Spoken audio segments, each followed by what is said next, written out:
বৌমাকে ঘরে তোল শঙ্খ। কে তুমি? আমি তোমাকে চিনি না।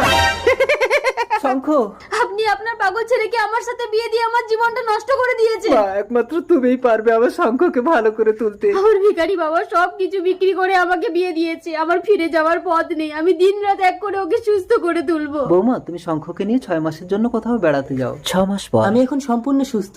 তুমি আমার কে হও পদ্ম? সেটা না হয় ঘরে গিয়েই বলবো। এই মেয়েটাকে আমার ভীষণ ভালো লেগেছে, তুমি কথা বলে আমার সাথে সেট করে দাও না পদ্ম। ওই মেয়েটা কি করবে শঙ্কর? তুমি কি চাইছো আমাকে বলো না, আমি তোমাকে দেবো। তার মানে তুমি আমাকে পাওয়ার জন্য আমার সেবা করছো? শঙ্খ, শঙ্খ, আমি যে কোনো ভাবে ওকে তোমার কাছে এনে দিচ্ছি। শুনুন,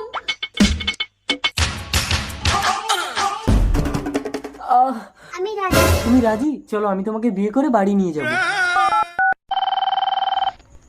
হ্যালো, বাবা আপনার ছেলে সম্পূর্ণ সুস্থ হয়ে গেছে। আজই বউ নিয়ে বাড়িতে আসছে। এই কই কই শুনছো?